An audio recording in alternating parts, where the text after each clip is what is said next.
Welcome to the Vol Bros, presented by the Oldwalk Club. My name is Evan. This is my brother Ruston, and we are two Vol Bros who are actually bros in real life. And as always, we're very appreciative of the Oldwalk Club, and certainly appreciative of Believe in Entertainment Network for believing in us. And we are proud representatives of the University of Tennessee on that entertainment network. For all those who are going to be downloading this audio tomorrow and listening to the audio version of this podcast, we appreciate you as well. We have quite a few things to talk about this evening. Quite a few comments coming in already. Appreciate that. Looking forward to reading those. Men's and women's, baseball and softball both have midweek wins. Baseball absolutely obliterated Belmont. Tennessee Tech. The ladies played Belmont, didn't they? No, Lipscomb. Lipscomb. Another Nashville school. The Lady Vols get a midweek win as well. Both teams going into this weekend have the men's, baseball starts SEC play at number 8 Georgia. Now, the only game that's televised this weekend from Georgia on like regular TV is the Saturday game at 5 p.m. It's on SEC Network. But, with the SEC basketball tournament going on, all these games are getting pushed to SEC Network Plus. So if you have the Hulu package, you're good to go. It's on all those. The ladies will also be on the road this weekend at Starkville. But today, you're muted. But today, the men started their SEC tournament run. Honestly, surprised at how much Nate Ament played, but apparently, in a shocking turn of events, Tennessee athletics was not necessarily completely forthright in how they represented his injury. So, Rustin, what do you think about the men today? It's nice to have Nate Ament. I was sitting there watching it with my son, and when it was about a 9-point game with, 15, 16 minutes left, I told him, I said, if we can get this within 2, Auburn has spells where they don't score for long periods of time. If we can get this within 2, they'll flake out and implode, and we can win this thing. And all of a sudden, 4 or 5 minutes later, 19-0 run, game over. Those 19-0 runs sure are nice. Yep. I tell you, Jalen Carey, I don't know what it is about these random games, but Jalen Carey just shows up at the weirdest times. He finished with 9 points, 7 rebounds, 2 assists, did a really nice job. I didn't realize till after the game was over, Nate led us in points, rebounds, blocks, and assists. That's a pretty solid outing. Before the game, Nate and Troy Henderson were both listed as questionable. Amari Evans was listed as probable. Yeah. Well, between Nate and Amari, it is very obvious Amari is more injured than Nate is. Yeah. It was noticeable. So I've got 2 positives and 1 negative thing to say about today. And the negative thing really isn't negative. It's just concerning. It is very clear Amari Evans is not 100%. Like, you could tell by the way when he would jump to try to contest a shot, how he landed. You could tell he was favoring one of his legs, and how he moved. He was favoring a leg. And maybe most obvious of all, it was late first half. I don't remember how much time was left, but it was late first half. He caught the ball in the wing, and the defender had overplayed it. So he had a wide open path to the basket, which he took. And he went in and kind of just, laid it in kind of a thing. Okay. A healthy Amari Evans jumps and throws that thing down with authority. And he didn't even attempt that. So if you're Tennessee, once again, in a shocking turn of events, Tennessee maybe wasn't totally forthright in the injury status of one of their players, which I know is shocking. But that to me was really the only concerning thing about today was we need Amari to be healthy. That's for sure. Clearly Nate Ament is healthy. I mean, that guy, 27 points in his SEC tournament debut. That's not shabby. My 2 positive things from today. Do you want the most positive thing first, or you want me to save that for last? Whatever you want to do. Okay. So I've kind of already mentioned that the first positive thing, it was so nice to see Nate Ament play so well. And after the game, Rick Barnes revealed after the game that Nate could have played 2 weeks ago. And they chose to heal him up, to rest him. And boy, oh boy, did that ever pay off. Clearly he feels great. You could tell in how he moved and how he jumped. He feels fine, which I'll be honest with you, after watching his leg getting bent up under him like it did a couple weeks ago, that was a really nice thing to see tonight.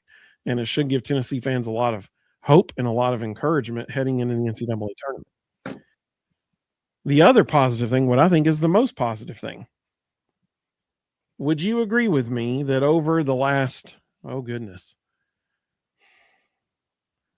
at least the last 4 seasons, would you agree with me that Tennessee basketball has had a tendency over the last at least 4 seasons to have these dry spells offensively where they go out and, maybe go almost 7 minutes without scoring, which happened last year, or they Happened in the first half today. Well, exactly. I remember one game last year. I think maybe it was 2 years ago. They were playing Clemson, and the score at halftime was 24-22. I mean, they've had these halves where they just don't score, and runs where they don't score.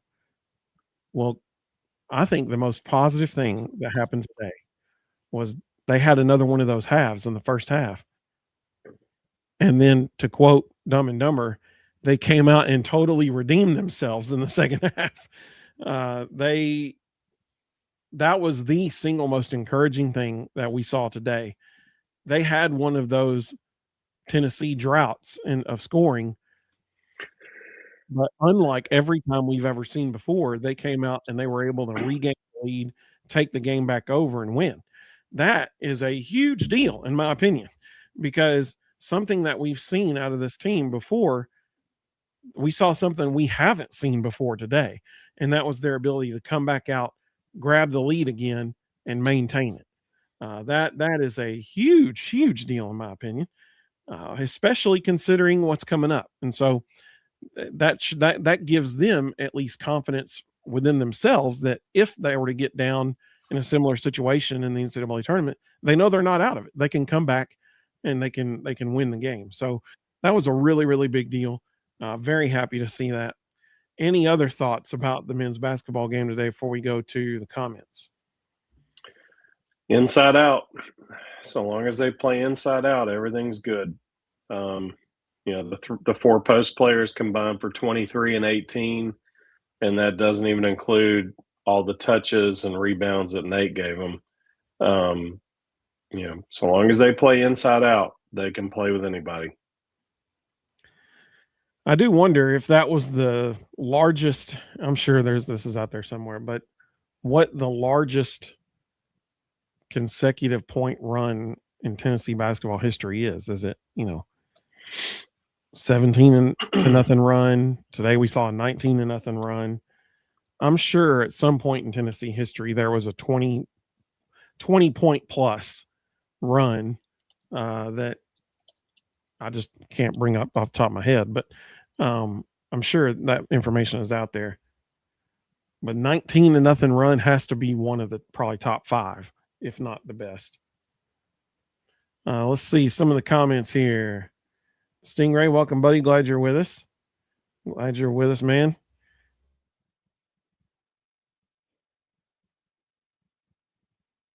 My son just brought me a Coke Zero. Not a sponsor, but could be. Just saying. Let's see. I'll tell you what, Coke Zero is pretty good. Honestly, I think the single best zero sugar drink. Good night, buddy. I love you. The best 0 calorie drink is Sprite Zero. That tastes just like regular Sprite. It's amazing. I don't really know how they do it, but it is very good. Let's see. K-Train, welcome, buddy. Glad you're with us. He said, hey, guys, hope you're doing well. Hope you're doing well as well, buddy. David, glad to see you. He said, good evening, Ruston. Nate has been kissed by the basketball gods coming back from that scary leg injury. Absolutely. And K-Train mentioned the 27 points. Absolutely. Rhonda's here. Good to see you, Rhonda. Go ahead, Ruston. So apparently your question is not something that has been tracked for a long period of time. So since they've been tracking scoring runs, today's 20-0 run was the largest in Tennessee basketball history. I wonder how long that goes back. Doesn't say how long it's been since they've been tracking that, but it says apparently that's not a stat that was tracked for a while. So 19-0 run, as far as we know, biggest in history. Well, no, it ended up being 20. They had a 19-0 run against North Florida in last season, and this 20-0 run became the largest. Rhonda said, good evening, bros in chat. Today was a tale of two halves. You're exactly right. But it was so sweet that we were the one to get a victory in the last few minutes. And Min is back. Absolutely.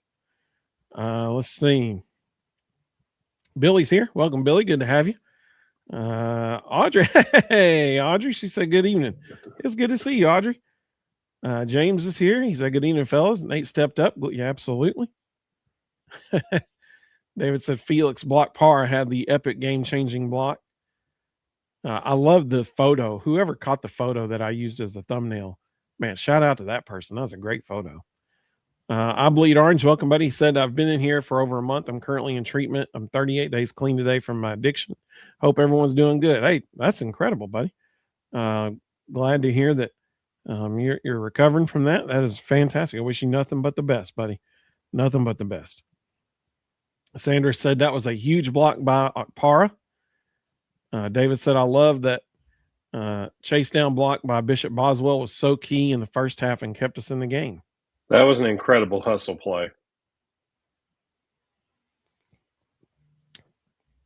Let's see. Jared said, hey, Jared, good to have you, man. He said, I was yelling at the refs to call a flop on that Auburn dude who would fall every contested three. Every shot he took. It was driving me insane. A couple of times he even kicked his foot out, which is supposed to be a point of correction for the refs. Like they're supposed to actually call that as a flop. They just let him get away with murder. I tell you who got away with murder. The refs in the Missouri and Kentucky game decided they were not going to call anything. Yeah. Those dudes were just annihilating each other, and they weren't calling anything. Let's see here. I Bleed Orange said, do you guys think Kim Caldwell will be the head coach next year? Yes. The year after that, who knows? But yes, she will be the head coach next year. David said, don't forget to like and subscribe because it's 100% free. That's the greatest deal out there. Amen, bro. That is fantastic. I totally agree. You are exactly correct. Eric, Vols for life. Welcome, buddy. Good to have you. Billy said, I missed today's game. For one, I'm having to do the meals because my wife, Amy's still not well. Man, I'm so sorry about that. I hope that she gets better soon. I'm so sorry. Little Rock Vol, that's Deborah. She said, I really thought we were A, going to lose this game, or B, Nate was going to get hurt again. Thankfully, neither one happened, right? Thankfully, absolutely. Interesting game tomorrow with Vanderbilt. So just so everybody knows, the game time for tomorrow is 3:30 Eastern time. So very similar to today. 3:30 Eastern time. And once again, Tennessee splits with Vanderbilt in the regular season. The game that they lost to Vanderbilt, Nate Ament didn't play. So you got to like Tennessee's chances tomorrow. And then I think winning today solidified a 5 seed for Tennessee. What do you think, Ruston? Yeah, I think they're absolutely a 5. It will be interesting. See, once again, now once again, every year this comes up, every single year. The SEC tournament still has not adapted to the NCAA tournament timeframe. The SEC tournament and the Big Ten tournament still have their, I mean, I haven't checked the Big Ten this year. I'm assuming, we all know what assuming does, but those two conferences still have their conference championship game on the Sunday, on Selection Sunday. And we as Tennessee fans saw firsthand a couple years ago, Tennessee wins the whole thing, wins the SEC tournament, and it did not help them at all in their NCAA tournament seeding, because the NCAA tournament seeding has to be essentially done before the Big Ten and SEC finish their conference championship games. That is why the ACC moved their conference championship game to Saturday, because then it could impact the seedings in the NCAA tournament. Why in the world the SEC has not done that yet, I do not understand. I'll never understand, because they're hurting their own teams by having it the way it is. So I think Tennessee is certainly solidified a 5 seed. If they win tomorrow, I don't think that bumps them up to a 4 seed. I think that they would have to go all the way through Saturday and win Saturday to even get considered to be bumped up to a 4 seed. And even then, I'm still not sure about it. But I think if they had lost today, they would have been a 6 seed. But having won today, I think they're a 5 seed. And I don't think that, I think they might win tomorrow. Actually, I think they will win, actually. I don't think they're going to win in the semifinal. So I kind of hope they don't. Well, that's fair. Get some rest. Yeah, they need to get healthy. This tournament doesn't matter. Let's get ready for the one that does. I totally agree. James asked, what are we ranking tonight? I forgot. So we're going to rank the top 5 what-ifs in Tennessee athletics history. I got some clever ones. I think y'all are going to like some of them. Some of them are going to be like, oh, come on. But I think some of them you will like. Let's see. Deborah said, let's see. Oh, she's talking to somebody else. All right. So David said, we got out rebounded on the offensive boards for the first time in a while. Yep. David said Nate's 27 points is a team SEC tournament record. I didn't realize that. I'm glad. It's good to know. Chris, welcome, buddy. He said, crazy to me that Auburn is a 500 team and the broadcast was making the case for them to make the tournament. I get they beat St. John's, but they should have beaten more teams. Yeah, I understand that. It's almost like they didn't make a good coaching hire or something. K-Train said, just hoping Nate can stay healthy in the Vanderbilt game. Absolutely. 100%. Keg, welcome, buddy. Good to have you. He said, what's up, bros? Gummy Orange. Absolutely. Jonathan's here. Hey, buddy. He said, hello, Evan, Ruston chat family. I'm joining a little late tonight. Just got done eating supper. Don't forget to tell your mom and them about the Vol Bros. I think that's excellent advice. Excellent advice. Yeah, I totally agree. Jonathan said the best thing about today's game was Nate Ament looked fully healthy. Totally agree.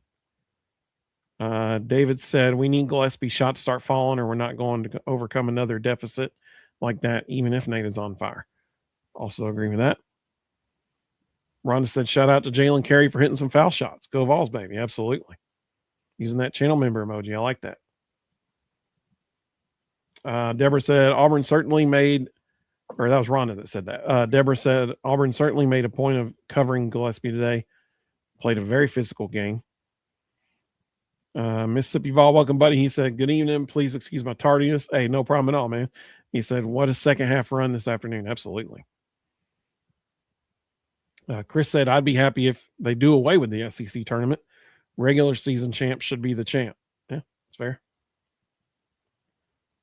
K-Train said Jacoby seems to be in a shooter slump right now, but I believe he can get out of it before the NCAA tournament. Oh, for sure. It could change literally any day. That's the crazy thing about shooting. You just got to see one go through the nets. David said, I agree 100% that Saturday championship gives the committee time to properly seed us. Absolutely. I legitimately, I don't know why they don't do that already. Why they haven't moved it. It blows my mind. Sankey is an intelligent man. I don't know why he hasn't done that yet. Mississippi Vols said, would you all do me a favor and hit that like and subscribe button? You can even get your phone, text a buddy. Amen, brother. Amen. Jonathan said Auburn was kind of forced into that hire, though, when Bruce decided to hire or to leave, although they should have definitely hired someone else. Oh, yeah. Bruce even That's an admitted understatement. He even admitted this week that he helped, his son get the job. Sanders said, what about the softball team 25? Yeah, buddy. First time in school history to be 25-0. That's incredible. Absolutely incredible. Even Kevin Hart's son committed to be a Vol tonight. It's just, this is a happening place, but it's the place to be. Ruston, as we look ahead to baseball starting SEC play and the Lady Vols continuing SEC play in baseball and softball, what do you hope to see this weekend? Because, let's be honest. I think the Lady Vols have a very good chance of sweeping Mississippi State. But the men, they got to go to number 8 Georgia. Sanders said the Mississippi State series will be tough. Yeah, for sure. Any SEC series is going to be tough, right? But it'll be interesting to see if Carlin plays at all. And for the men going to a top 10 opponent on the road, what do you hope to see this weekend, Rustin? I'm not asking what you think you will see. I'm asking, what do you hope to see? What do you want to see? If we can steal 2 on the road in the SEC, that's a huge blessing and a huge positive.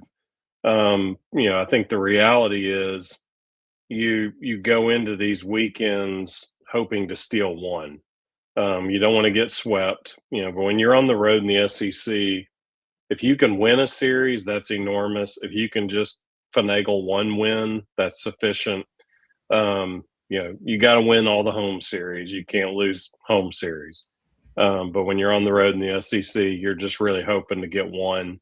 If you can get 2, that's huge. But I don't like, I'll be candid, the only matchup I like this weekend is Evan Blanco. I don't like Landon Mack or Tegan Coons against Georgia's bats. They're a fastball hitting team. Those 2 guys throw way too many fastballs in the middle of the plate. I'll be very surprised if we beat Georgia on Friday or Saturday. I think Sunday might be our only chance. James just asked about David Gabriel Georges. Do you think it helps us with DGG? He's the running back at Baylor School in Chattanooga, 5-star running back. Hearing about Ohio State repping Legend running back Ryan Day confirmed they can see Legend as a hybrid running back. I hope so. I think the thing that is going to help Tennessee the most with Dylan is the fact that he already has teammates playing currently at Tennessee and on their way to Tennessee. And, it's nice when, I don't know if everybody saw the video, but there was a video released this week of Marshall Manning, practicing and throwing on Baylor's football field. And the person snapping him the ball and telling him reads and stuff was his dad, Peyton. I think that helps Tennessee when Dylan's out there, working out, and here comes Peyton Manning up to talk to him again about going to Tennessee. I'm sure every chance Peyton gets, he's mentioning it to him. I'm sure. I would be shocked if he wasn't. But I think that's the biggest draw is getting. You just walk out on the practice field and there's Peyton Manning out there. That's pretty nice. Let's see. I think the biggest difference is going to be Adidas. Yeah, absolutely. Money. The only way we win this is if we outbid them. And yep. The fact that Baylor is now an Adidas Gladiator school, the only one in the state of Tennessee, I don't think that's a coincidence. And the reality is, just like with Tristan Keys, Adidas is going to have to win this one for us because I don't think we can win it on merit. Yep. Let's see. David said, I saw several places that almost all of Kim's team is expected to leave either as seniors or via the transfer portal. And several money people have went to Danny White to make a change if we lose bad. Rustin and I fully expect a lot of the team to leave as well. via either the portal or being seniors. And I know there was a report this week that was put out on X and stuff like that people have gone to Danny White and urged him to move on from her. She has an incredible recruiting class coming in. He's not going to fire her this year. If she, it's just not going to happen. He will give her at least one more year. Now, if they don't do well next year, she's gone, in my opinion. But Danny won't fire her this year. Mississippi Vols said, I agree, Ruston, that Georgia lineup scares me to death with as many balls our guys throw over the middle of the plate. Jonathan said, I hope we win at least 2 at Georgia and a sweep for softball. I want the softball team to go undefeated. Me too, buddy. He said, I know it's highly unlikely, but I still want it to happen so bad. Amen, brother. Let's see.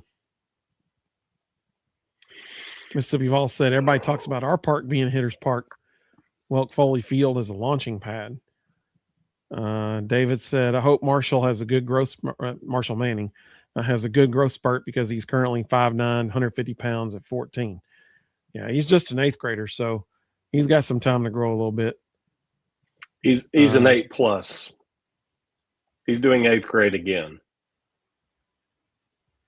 Audrey said, off topic, but my son attends ODU and would have been in the building where the shooting occurred if his first class this morning hadn't been canceled, which he forgot about. Wow. She said he was just outside of the building when it happened. The students are so incredibly terrified. They can use all the prayers they can get. I agree with Jonathan. I'm glad your son is okay. Man, that's scary. I'm glad he's okay, Audrey. I'm so sorry that happened, but I'm very glad he's okay.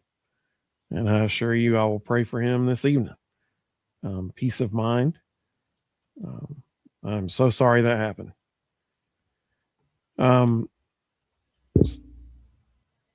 Let's see. David asked, why is Marshall repeating the 8th grade? For athletic purposes. Yeah. I mean, really, that's all it is. Yeah, half of the athletes in Atlanta do. In Atlanta, it's called 8.5.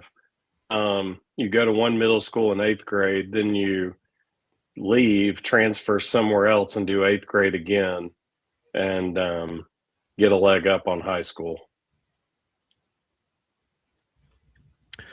Sanders asked, to this point, how far do y'all see the Lady Vols going in softball?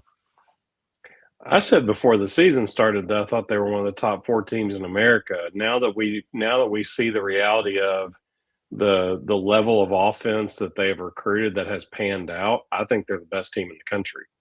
I think they can easily win it all. Yeah, I'm certainly predicting a national championship game or series appearance for them.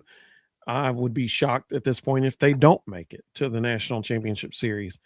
The problem is once you get to that two best 2 out of 3 series, literally anything can happen. I mean, anything can happen. They'll probably, if they end up playing Texas Tech or Texas or especially Oklahoma, good grief. Oklahoma, honestly, is a team that concerns me the most. I mean, there could be Alabama. They're undefeated too. But Oklahoma team that concerns me the most because they can hit probably better than any other team in the country. And so they concern me for the Lady Vols. But yeah, I think national championship series minimum, very, very possibly could be national champions. And I hope they do. Let's see. Richard said, greetings from Cheyenne, Wyoming. Hey, the capital city of Wyoming. He said, stuck in 80-mile-per-hour winds. Holy moly, that's some strong winds. Yeah, you ain't taking off in a plane in that, buddy. We're glad you're watching us tonight, Richard. We're glad you're with us from Cheyenne, Wyoming. We hope you're able to get out of there soon.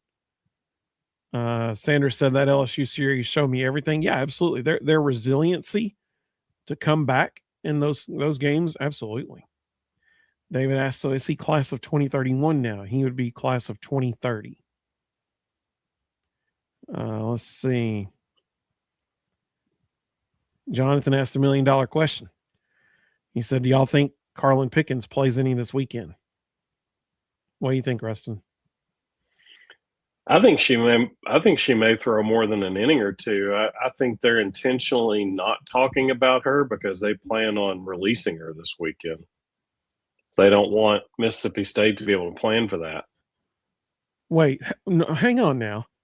Are you implying that Tennessee would be withholding of information about a possible injury? Yep. I cannot imagine that. That does not sound like them at all.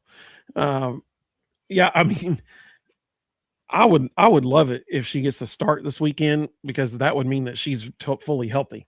Do I think they, at minimum, ease her back into it? Yeah, the only reason I say that is because she did warm up. She threw like tossed a little minor, short little bullpen session last weekend. So a week later, that's a pretty decent amount of time for your arm to heal up a little bit. At this point, we would be 2 weeks out since she got injured. Is it 2 or 3? I think it's 2. 2. So they might throw her an inning or two, bring her in as a closer, maybe. I hope they do more, like Rustin said. With a shoulder strain, I would expect by next weekend, that'd be 3.5 weeks out. I would expect by next weekend she's full go. But this weekend, they might limit her innings, that kind of thing. Let's see some of the other questions. Hey, Sanjay, welcome, buddy. Good to have you. He said, I feel the other side of the bracket is easier. We have to play Vandy, Florida. A&M is a 6 seed and has an easier route. I get it. Yeah, I get it, but Florida ain't an easy path. I can tell you that right now. Tennessee will not beat Florida. Not going to happen. I mean, they're just not going to beat them. It's a terrible matchup for Tennessee. Terrible matchup. Chris said, yeah, well, and so that's essentially what Sanjay's agreeing with me there. He's saying they're not going to beat Florida. Yeah, I agree. They're not. Chris said, I'm curious, how does Kim even right the ship? Do they have to bring in a former head coach to sit on the bench with her? She's in way over her head. I think that her only chance to right the ship is the transfer portal this offseason.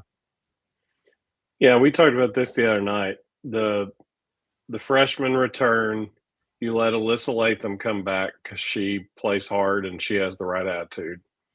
And then all the remaining spots, Kanaya Boyd will be interesting. I think her exit interview will determine if she's offered a spot back or not. But all the rest of the spots, they need to be very diligent in vetting the personality, the mental makeup, the toughness, and the shooting ability of every girl in the portal. And they need to give up on this idea of they all need to look like this, they all need to have this, this, and this, and they need to go, who can shoot and who's a butt kicker. Yeah. And if they can shoot and they're tough, then by all means, go get them. If they can't check those 2 boxes, pass. Yep. Those are the only 2 boxes that matter. Seriously. If Kim wants to play the style of game she wants to play, what you just said is 100% the only 2 boxes that matter. They need to just pull up film of every single person in the country, whoever's running the film room right now, all the assistant coaches. This week, their eyes should be so tired from watching so many different films of people all over the country at every level who can just shoot the ball well. That's all they got to be looking for. Or they could just do what Auburn did and just go to other conference tournaments and sit and talk to players. Yeah, that's also fair. Yeah, that's what they could do. So literally, why even hide the tampering? Just make it happen, right? So they need to literally just find every good shooter in the country. If they have a shooting percentage of 45 plus, they should be wearing orange next year, because they should walk up to them and say, hi, we represent the winningest program in the history of women's college basketball, and we would like to pay you, along with Adidas, a crap ton of money to come play basketball for us and just shoot the ball really well for us. Would you do that? There's the sales pitch. Like, it's that simple. If they're tough, like you said, if they'll hustle and play good defense and they can shoot the ball, they should be wearing orange next year. It's really that. It is so simple. That's the formula. So that's all they got to be looking for. I mean, go find shooters. Because like we said, the most telling stat of this entire season so far for the Lady Vols is at one point earlier this season, they were number 1 in the country in amount of three-point shots taken per game. On average, they were shooting more three-pointers than any other team in the country. They were number 1 in that stat. Unfortunately, they were number 212 in percentage made. That is not a good stat.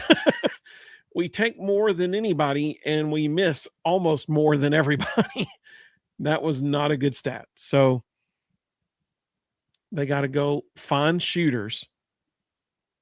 And listen, if they find shooters and next year they're number 1 in the country for most threes made, but they're top 75, I mean, let's just be easy on them and say you're top 75 in percentage made. They're going to win. Like, that's the bottom line. I mean, with that amount of shots being taken, if you're in the top 75% for percentage made, they're going to win.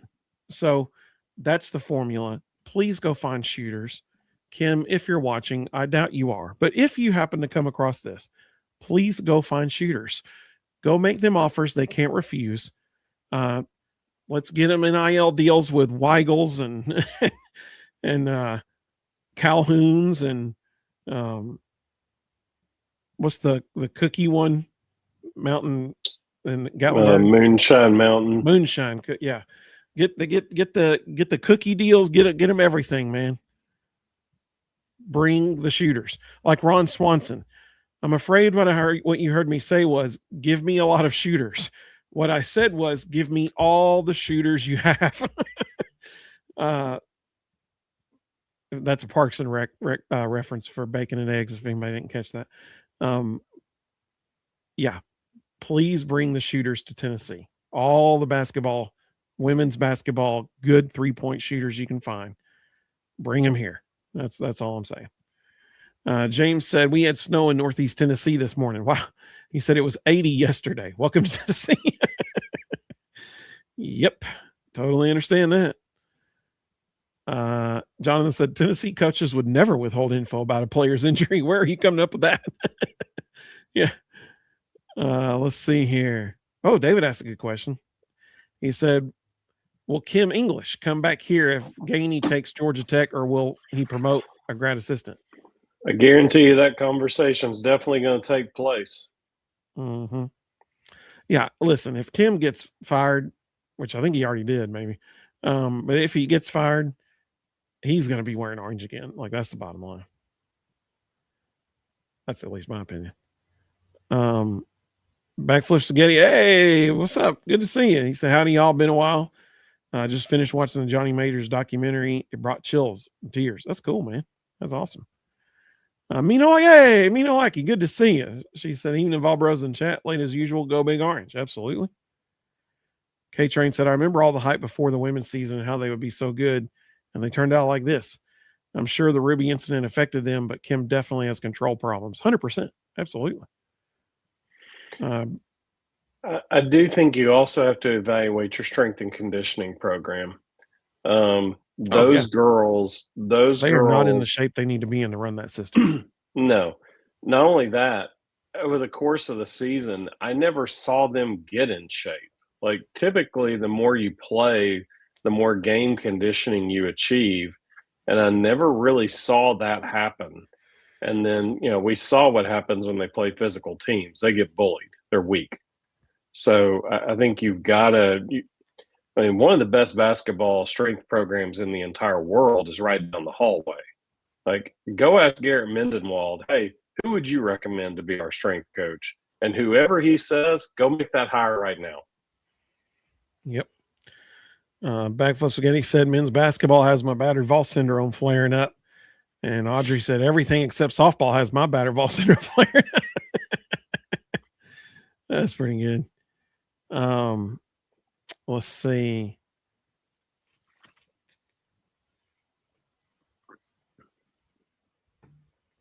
Backflip Spaghetti said, is it a culture clash in Knoxville with Kim? No, it's bad evaluation. They signed people who, in my opinion, they did not do a thorough job evaluating personalities, evaluating toughness, and they ended up with half a roster of very weak-minded and physically weak people. David said, if Kim loses almost all the team, even the freshmen, get shooters and defensive players. Forget isolation scores. Amen. Go get shooters. Yeah, I will be very, very surprised if the freshmen leave. I don't see that happening. Backflip Spaghetti's weather advice: wait 10 minutes, it'll change. Yeah, for sure. Deborah said, do we give Kim extra grace because she hasn't had the initial time in Division I to evaluate players and cohesion together, or is it a lack of coaching talent? She couldn't make it work better this season. Well, again, I think it comes really down to question, evaluation. So, I think part of the evaluation is you got to ask the question, which assistants were evaluating? And they clearly weren't asking the right questions, and they clearly had on, rose-colored glasses when it came to certain aspects. Yeah. And so I think I think Kim's going to have to get real hands-on with what is the stereotypical player for us, what are their attributes, and let's deeply dive into every player we're looking at in the portal and make sure that we're checking those boxes. And you know what? I'll do all of the Lady Vols assistant coaches a solid right here. Ruston made a good point. You got to ask the right questions when evaluating. So here's the question you can ask. When you walk up to a recruit and you say, hi, question, when you shoot 10 3-pointers, how many of those go in? There it is right there. How many times does the ball go through the basket? That's the question you need to ask. If it is 5 or higher, sign them. That's what you do. You sign them right there. If it's 4 or lower, say, or if it's 4, you say, I'll get back to you. If it's 3 or lower, say, it has been nice discussing this with you. I will see you soon. I'll see you next time. And you walk away and you don't sign that person. But if it's 5 or higher, sign them immediately. Sign them. Let's see here. Some of the other comments coming through. Big Orange Vols ZY7ZP. Go Vols. Beat Georgia baseball this weekend. Well, I hope so. It's going to be a tough one. He said, win the SEC tournament basketball, Vols. Don't think that's going to happen. I'm not sure you want it to happen either because you don't want to risk injury playing. Yeah. How many more games would that be? Friday, 2. Saturday, Sunday? It'd be 3 games if they 3. win it all. So I don't think you want that to happen. And if you end up in a bracket where you play on Thursday, you get almost no recovery time. So I'm totally good if Vandy wants to win tomorrow. Let's head back to Knoxville and get healthy. John said Kim needs to do like Heupel did this offseason and go hire the best strength and conditioning coach she can. Absolutely. David said there's a very good player from Rutgers that Kim should look at. Backflip Spaghetti said when they're asking the question about the number of threes, maybe 6 or higher. He said that'd make me feel better. Like he said, I still think she'd do well with Ruston as an assistant coach. DMs are open. Hey, he knows how to count and say, can you hit more than 5? He can do that. Big Orange Vols said it won't be that tough to beat Georgia baseball this weekend, I don't think. Well, they're the number 8 team in the country, and we're playing at their place. So and they can swing gonna be it. Tough. Gonna be tough. I love your optimism, though. I think that's great. Sanjay said SEC tournament equals NBA in season tournament. That is the best analogy I've ever heard in my life. That is so good. Oh my goodness, that's a good analogy. Sanjay, you win the prize for best comment of the evening. That is fantastic. Oh my goodness, that's fantastic. John said, going back and rewatching some of the Lady Vols games, the only senior I kind of wish would come back as Robertson, or could come back as Robertson. I feel she would be better next year. The other seniors, good riddance. Yeah, that's what's so not frustrating, but I guess disappointing about Nia Robertson was she was the answer. Like, she was the shooter that was coming in. She was it. And she had one great game. She set the single game record in Tennessee Lady Vols history for most threes in a game. I think that's kind of what they were hoping they would get and expected to get the rest of the year. But unfortunately, it was just one game that she got caught fire and couldn't miss really. So unfortunately, she is leaving. But yeah, her attitude's great. She's a great one to have on the team. Deborah asked, how many, this is a good question. How many points would be considered good for Tennessee in a loss to Florida? Minimum of 75? Sure. I don't want to get to Florida. I want to lose tomorrow. Let's see. Go home and get healthy for the only tournament that matters. Let's see here. Big Orange Vol said Georgia can swing it, but we can too. For sure. I mean, it's gonna be a fun series to watch, no doubt. Backflip Sketty said Wright State could have won that series. I'm still holding on baseball. That's true. Wright State's good though. Wright State actually beat Georgia earlier this year. They beat Georgia at Georgia I think Georgia won the series 2 out of 3. But Wright State did win one game. So, I mean, that's a good team. That's a real good team. Wright State beat Campbell. I think they actually swept Campbell University. Campbell University, the Camels, they are, every year they're in the NCAA tournament. So that was a good Wright State team. Let's see. Audrey said, did you guys see that Hendricks Hart, Kevin Hart's son, committed to Tennessee? He sure did. Big Orange Vols thinks that, we'll win that series at Georgia 2-1. Backflip Skinny says 70 points would be good. The only way we go 2-1 is if Tegan Coons or Landon Mack really figure it out and stop gutting fastballs. Mm-hmm. Rhonda said, Evan, when you did the top 5 restaurants in Gatlinburg, no one said the Alamo. I just had to put that one in since I wasn't on that show. I appreciate that very much. Thank you. David said, I hope the Paldo twins, Jada Civil, Lauren Hurst come back along with Kanai Boyd and Alyssa Latham. But I think half of them are gone. It'll be interesting. See, I don't foresee any of the freshmen leaving, because they know they got a good recruiting class coming in behind them as well. But I mean, we'll see. I hope Alyssa Latham comes back. I don't know why she wouldn't, but I think Kim wants her back. Her attitude's good. But we'll see what happens. Chris said he'd even hold Nate out tomorrow. They're not going to do that. Whoa. Mina Lucky said Sling TV cut off the end of the game. Holy cow, man, that's brutal. K-Train said, I agree with Ruston. Let's lose to Vandy and go get ready for the NCAA tournament. Since we're a lock for a 5 now. I mean, I think that's true. I said this earlier. They're a 5 seed now.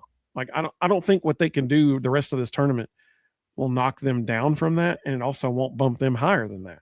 I think they are firmly a 5 seed. So let's just go be a 5 seed.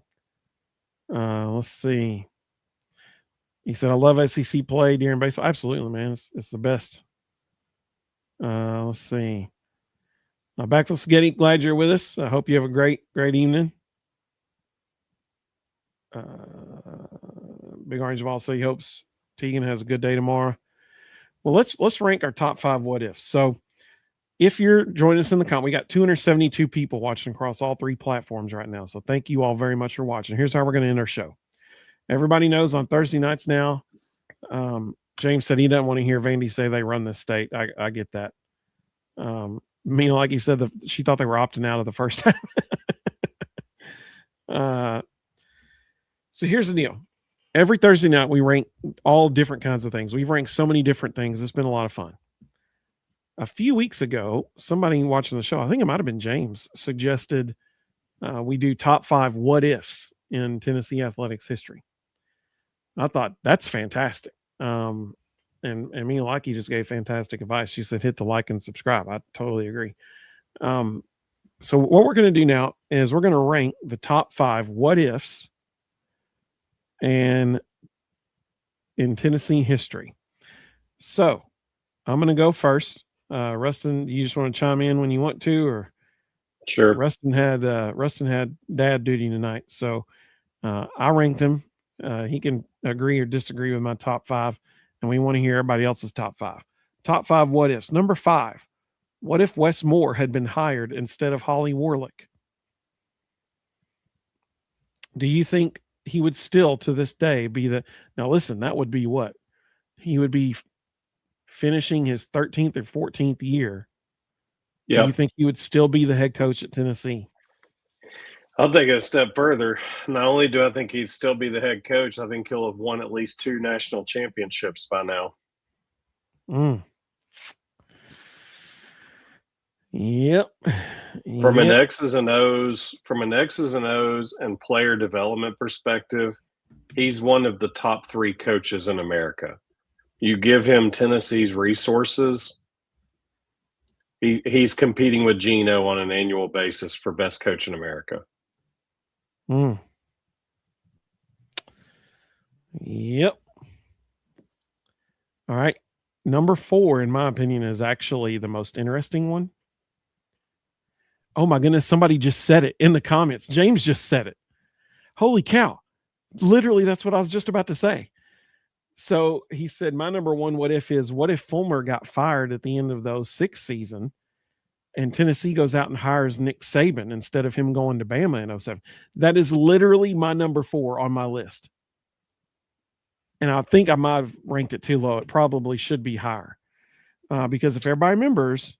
Yeah, Tennessee, when you've got the opportunity to get the greatest coach of all time, that probably needs to be higher on the list. Yeah, I agree.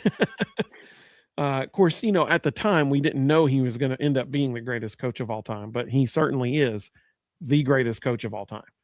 Yeah. I mean, that is wild that he said that right as I was about to say my number 4. But if everybody will recall, the 2006 season, Tennessee didn't do so great. It was okay, but at that time, remember, Tennessee standards at that time were we go 10-2 minimum. They ended 9-3 in the regular season, 9-4 after a bowl loss.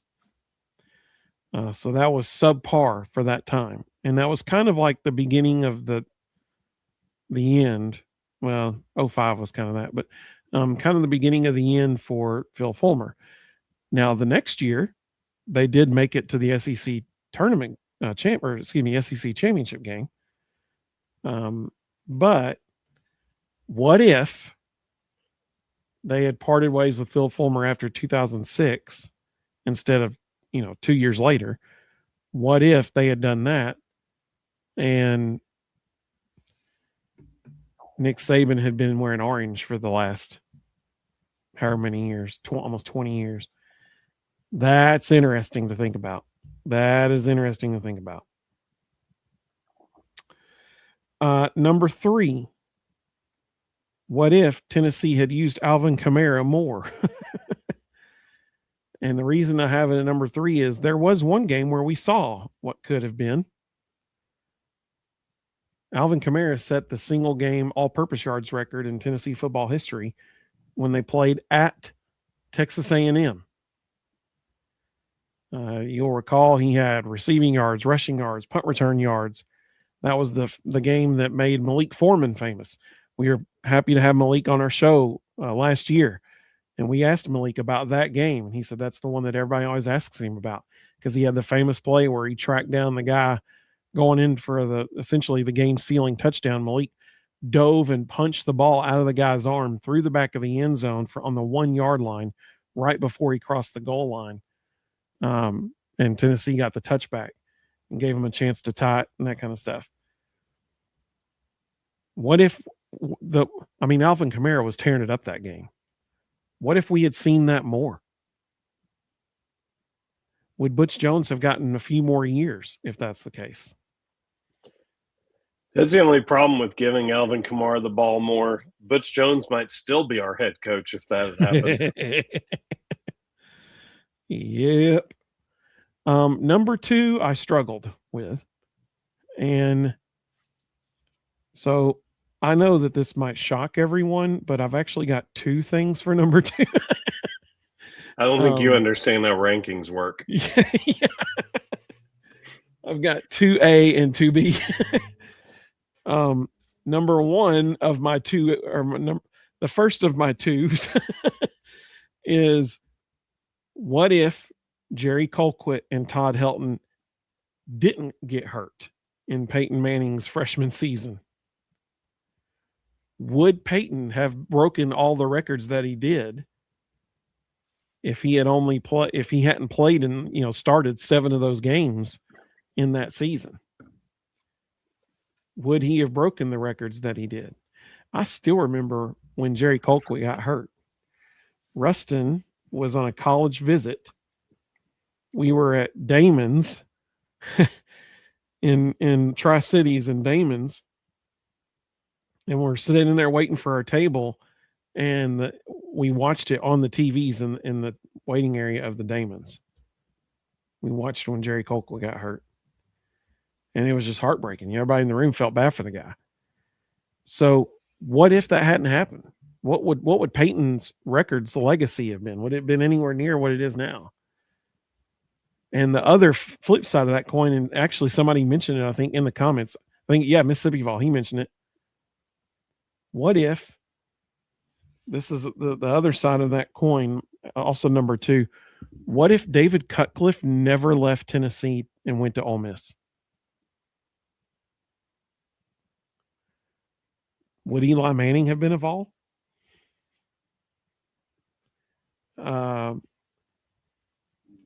Would Phil Fulmer have lasted even longer than what he did? Like, there are so many what ifs that go along with that. But my number 1 what if, and I know this might be recency bias, even though it was 10 years ago, so it's not really recent, but my number 1 what if Tennessee had beaten Vanderbilt in 2016? The reason that's my number 1 what if was because, if everyone remembers, Tennessee beat Florida and Georgia in 2016. But then they lost to South Carolina. They lost some games. But going into the last weekend of the season, one of 2 things had to happen, and Tennessee would be in the SEC championship game. They would have been East Division champions. All they had to do was beat Vanderbilt, and they win the East, and they go to the SEC championship game. But even if they didn't do that, if LSU beat Florida, Tennessee would be in the SEC championship game. And if everybody remembers, Florida had the ball 2nd and goal LSU had the ball 2nd and goal against Florida with like 30-something seconds left in the game with 3 timeouts on the 2-yard line. They ran the ball. They had it at the 1-yard line. So they had 2 chances, 3rd and 1 and 4th and 1, to get the ball in the end zone. 3rd and 1, they got stuffed. So they call timeout. And LSU comes out of the huddle onto the field. There's confusion. How in the world there was confusion, I don't know. They just had a timeout. But they come out of the timeout. There's confusion. They almost don't even get the snap off and almost have a delay of game. They finally do get the snap off, and the running back goes the wrong direction. And so they try to hand it to him as best they could, and he gets stuffed right again. So Florida beats LSU, and then Tennessee doesn't beat Vanderbilt. What if Tennessee had beat Vanderbilt and they go to the SEC championship game for the first time since 2007? You know as well as I do, that would have bought Butch Jones at least another 2 or 3 years. So what kind of shape would our program have been at that point? So those are my top 5 what ifs. Like I said, the number 1 might be a little recency bias, but it just makes you wonder, man. Like, entering that 2017 season, Butch was essentially on the hot seat at that point. Yep. If he had won the SEC East the prior year and played in the SEC championship game, he would have had at least a minimum 2 or 3 more years. So who knows how many people would have fallen on helmets in those 2 or 3 years? Who knows what all would have happened in that amount of time? Very interesting to think about, though. What do you think, Rustin? What's your biggest what if in Tennessee history?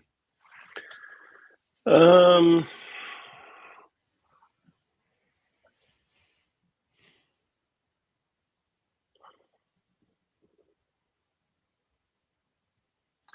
would probably either go with Wes Moore over Holly Warlick or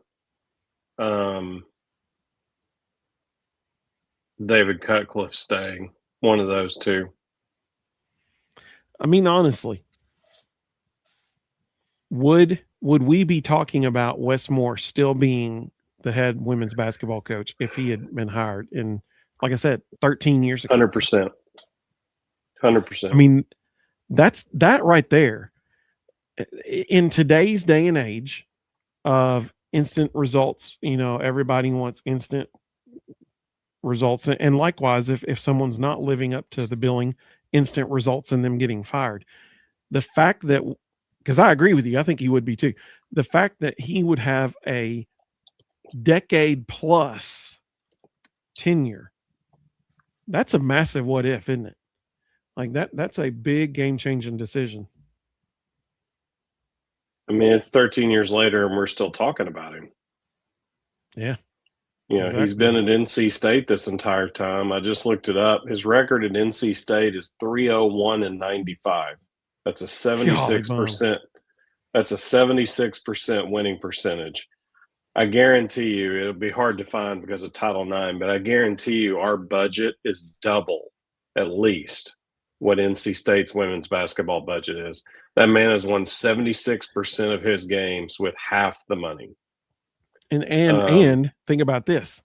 Think about the roster difference. Think about the roster that Holly inherited from Pat Summitt compared to the roster that he inherited at NC State. He inherited a roster that had just gotten the previous coach fired. Yeah. At Tennessee, you recruit multiple McDonald's All-Americans. At NC State, you try to recruit one and hope it works out, and then you recruit a bunch of good players and make them better. And that's what he's done the entire time he's been there. He develops players and makes them better. He's done it everywhere he's been. Big Orange Vol is a good one. He said, "What if John Gruden had gotten hired at Tennessee instead of Josh Heupel?" That's a good one, actually. Audrey has a good one. Audrey said, "What if Hendon Hooker didn't tear his ACL in 2022?" That's the biggest maybe what if right there. That's a good one. You want to hear the epitome of consistency? I just read you off what Wes Moore's record is at North Carolina State. 76% winning percentage. His lifetime record, 859 and 264, 76%. That Joker has won 76% of every season he's coached in. It's incredible. Incredible. Everywhere, every stop. Audrey, I'm going to add to yours. She said, what if Hendon Hooker didn't tear his ACL in 2022? I'm going to add to that and say, what if South Carolina hadn't been given Tennessee's offensive play signals by Michigan that same year? What if they didn't have our signs? Because I'm 100% on the belief that they had our signs that game. I think the biggest piece of evidence is the fact that they did not wear wristbands with plays on them the entire season until they played Tennessee. And before every snap, they're all checking their wristbands on defense. I mean, 100% they had Tennessee signs. No doubt about it. And then Clemson had them the very next week. Let's see. K-Train said, what if Lane Kiffin had stayed? How many Tennessee athletes would have been in jail? Maybe so, but we would have won. Yeah, absolutely. Jansen Jackson, there's your prime example of what if Lane Kiffin had stayed. Deborah said, I'm only giving one big what if Lane Kiffin hadn't left 24 hours before National Signing Day. Yeah, for sure. Like he said, isn't that blasphemy? I like that. David said his top 5, number 5, what if Todd Helton didn't get hurt in 94? Number 4, what if Michigan State doesn't get that foul called in the Elite Eight? Number 3, what if Lane never left? Number 2, what if Hendon never got hurt? Oh. Okay, David may have just gotten the best one. Number 1, what if Matty Mock never came in the SEC championship game in 2001? It might actually be the best because I think it's very safe to say if Tennessee wins that game, Tennessee plays in the national championship that year.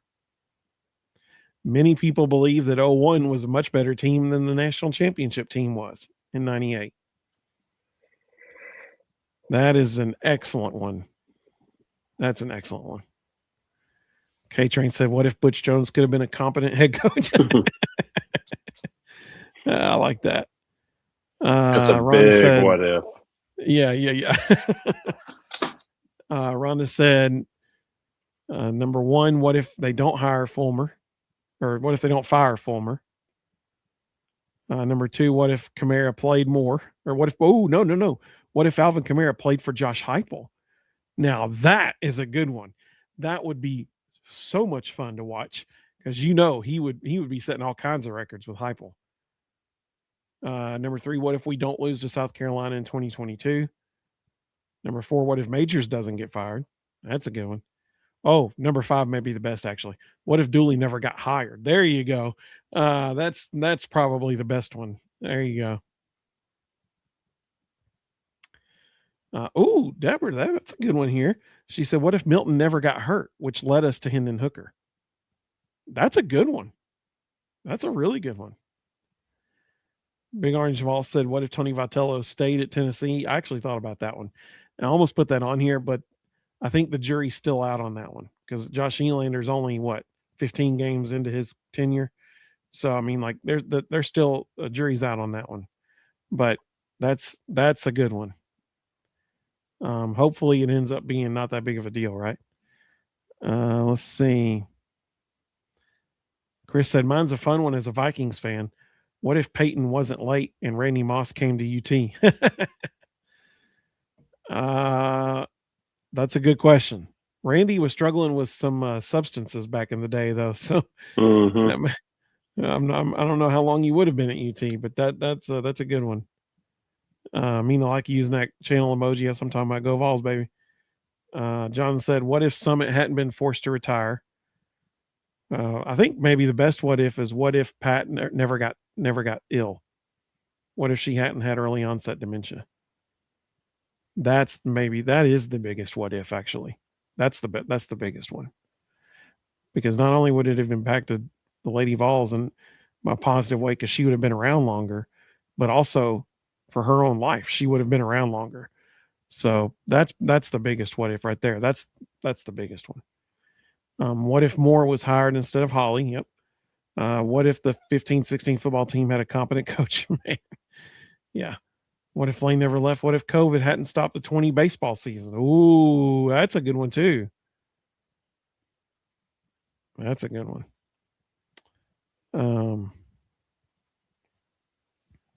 K-Train said, what if Drew Gilbert didn't get thrown out of the game in the Notre Dame game 1? Could that have changed the momentum of the series? Oh, that's a really good one.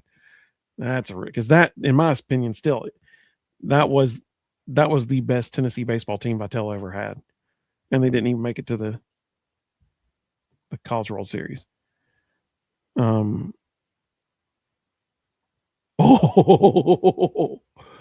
Oh, man. Okay, this is a good one too. Check this out, Ruston.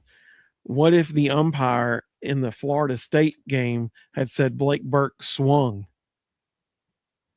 He said kind of a negative one, but still a good what if. Yeah, that's a big what if. Dude, that's really good. Because let's be honest, it could have gone either way. Even in super slow motion, it looks like his bat is perfectly parallel. So it could literally have been called either way. Dude, that's a really good one. That's a really, really good one. Oh, Rhonda. Oh, that one hurts. Oh, Rhonda. Oh, Rhonda. This is a good one, but this one hurts. What if we didn't miss the field goal against Georgia last year? Oh, man. That one still hurts. That's a good one. That's a really good one. What would the trajectory of the season had been? Oh, my goodness. That's a good one. That one hurts just even talking about it. I didn't realize I was still that vulnerable about it. That's sensitive to me. Jonathan said I had 2 honorable mentions. What if Bruce hadn't got fired? I think the better one there is what if Bruce never lied to the NCAA? Because otherwise he wouldn't have been fired. So what if Bruce hadn't had the barbecue? That's a better way of saying it. And what if Eli Manning had come to the Vols? Yeah, that's a very intriguing one. I would have been very interested to see what happened there. Let's see. Rhonda said, LOL, sorry, I know that was too soon. That's pretty good. That's pretty good. Yeah, Stingray said the same thing. What if he called it a strike on the check swing? David said in 2016, we wouldn't beat Bama that year in the SC championship. Oh, I totally agree with that. But if you win the East for the first time in a decade at that point, Butch would have gotten at least 2 more years. Let's see.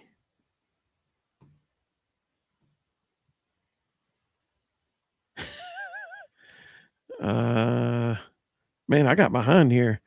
I'm at 10:04 in the comments. It is currently 10:15. K-Train said, what if Danny White was never hired? So here's my thing on that. Tennessee would be in a much worse financial position than they are right now if Danny wasn't hired.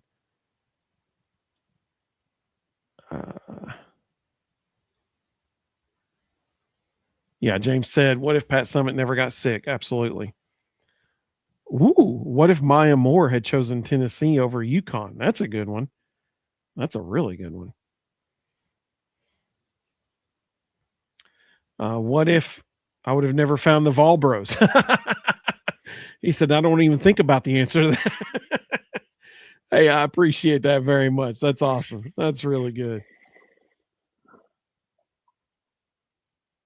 Yeah, James said, what if Bruce never had the cookout? Is he still here? Do we win a championship under Bruce Pearl? That's a good question.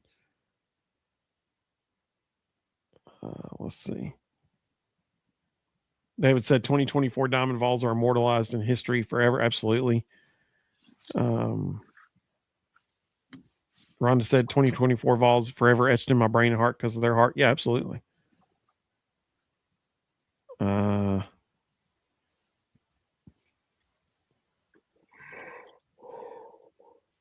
Let's see. Big Orange Vault said, people want to bring up the Blake Burke moment and cry about it. I mean, it's a legit point, though. Like he said, what if Kiffin had stayed? Copperhead Road would not have had the best video. Let's see.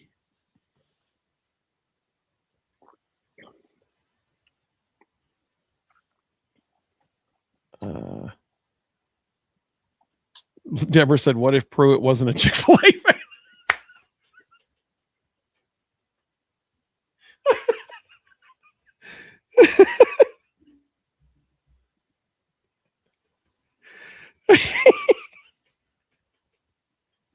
Okay, that's a good one. Other fast food restaurants would have stepped up and filled in the gap.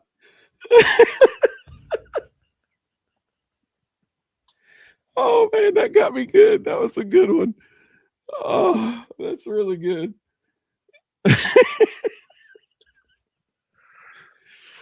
Oh, man, that one got me good. That was a good one. Okay, kudos to you, Deborah. That was a good one. What if Tennessee fans didn't have Buster Bottle access?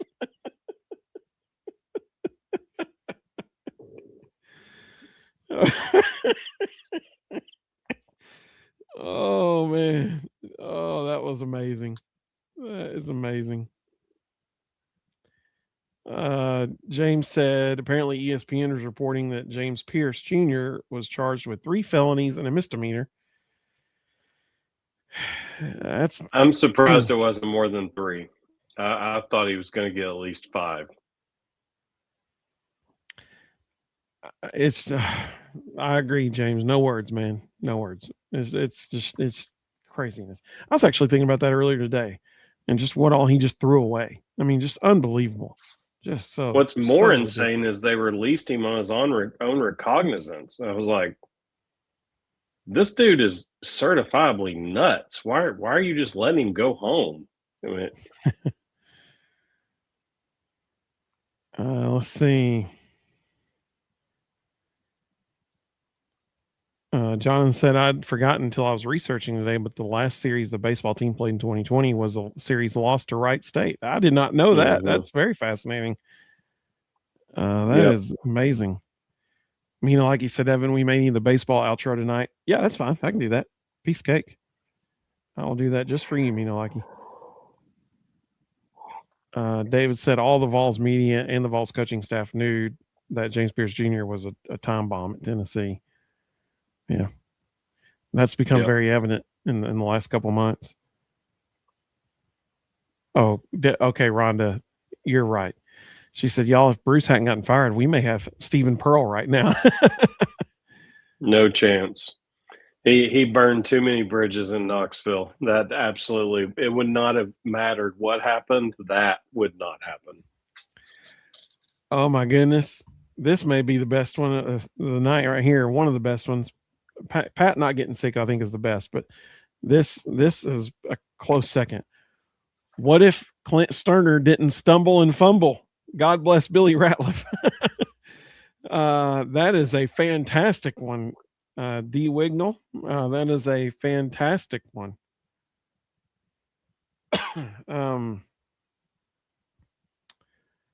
K-Train. What if Nico lived up to the hype and his dad wasn't evil? Let's see.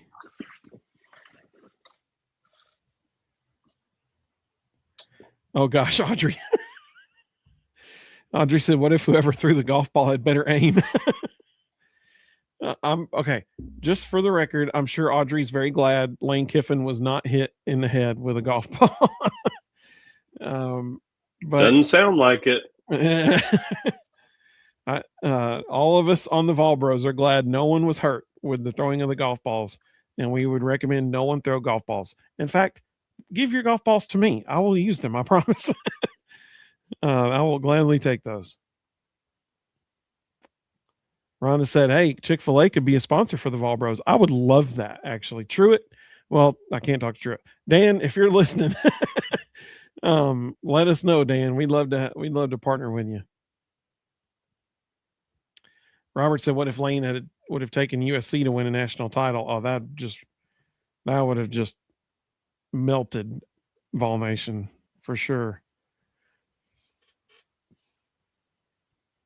Backflip Spaghetti, we appreciate you, buddy. He's back. That's what I'm talking about. Let's see. Audrey said, "Am I though? Like, am I glad he didn't?" That's pretty good. Rhonda said, "What if we use softballs instead of golf balls?" Oh my goodness.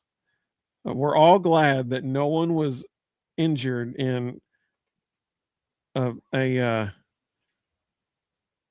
golf ball related incident. We're all glad. Jonathan said, "I can neither confirm nor deny that statement is true, Evan, although I will take all the golf balls people want to give away." Yeah, for sure. For sure. Well, to the 298 people watching, we sure do appreciate you. I promise you want to be here Sunday night. We go live every Thursday and Sunday at 9:00 Eastern. You want to be here. Audrey said, "Yeah, what Evan said, I guess." Deborah said, "What if we can't sleep tonight pondering all these what ifs?" Sorry about that. That was an unintended consequence. I apologize about that. That's amazing. That's amazing. So this Sunday is Selection Sunday. Now, the men's selection show will happen first, and then the ladies' selection show is right after that. I'm confident the Lady Vols are going to be selected, but isn't it sad that that's even like kind of a question? Like, this could be the first time ever in the history of the tournament that they're not selected. I think they will be, but it's sad that that's even a possible option. James said, "R.I.P. Damon. Smokey Bones is there now." Not the same. Oh, Rhonda, I'm glad you asked. So Rhonda said, "What is the next top 5?" All right, so here's our next top 5. Somebody asked for this earlier, like several weeks ago, and I said, "Well, we'll definitely do that." And so we're going to start it this week.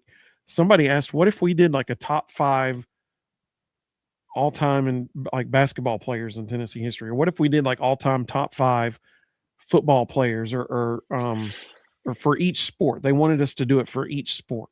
So we're going to start top that. 5 swim and dive at Tennessee. Mm-hmm. Absolutely. Have your people ready for next Thursday. Absolutely. So what we're going to do is we're going to do that, but then we're going to sprinkle in other ones just for fun in the middle of those too. But we're going to start it next week. And since it's basketball season and since the NCAA tournament is going to start next Thursday, next Thursday night, we're going to do the top 5 men's basketball players in Tennessee basketball history. And so we're going to do that next Thursday. We'll end our show that way. So be thinking about that. Get your top 5s ready for next Thursday. Top 5 men's basketball players in Tennessee basketball history. I think number 1 is easy. I think everyone will have the same. I think everybody better have the same number 1 because there's really only one option for number 1. The interesting part is going to be numbers 2 through 4, because I think you could have a ton of different people in the 2 through 4 line. So that's going to be interesting. But I hope everybody has your top 5 ready to go next week. Rhonda, thank you for asking. I completely forgot to say that. So thank you for asking. I appreciate that. To the 305 people watching, we're glad you're watching. Remember, you want to be here Sunday night because we're going to do our complete bracketology show. We're going to go through the entire NCAA tournament bracket, the men's bracket, and we're going to pick every single game. Ruston will have his whole bracket ready to go. I'll have my whole bracket ready to go. And then we'll have our bracket challenge up and running that night. So as soon as our show's over, you can join our bracket challenge. The winner will get a free shirt from our website. So just like we did last year, it's totally free to enter for everybody. And if you're the winner of the whole challenge, you get a free shirt from our website. So we hope you join us then. Let's see some of the other comments that came through. Mina Laggy. Mina Laggy said it's also book your medical procedure day. They don't do that procedure in hospitals, Mina Laggy. That's outpatient. Let's see. James said we need to do top 5 best cuts of steak. That's a cool one. We should do that sometime. Jonathan said, is Reed coming back on anytime soon? Reed might be with us Sunday night. We were talking about it last week. He potentially has a family outing conflict that he doesn't know if it's going to happen yet, and he won't know until probably middle of the week, this upcoming week. So, or I'm sorry, I totally butchered that. He's not going to know until like yesterday. So he's going to text me because yesterday was the middle of this week. So he probably does know now. So I'll text him tomorrow and ask him. But he said if he's not going to be on that outing, he wants to join us Sunday night and because he was fired up about the bracketology. He was like, oh, that would be awesome.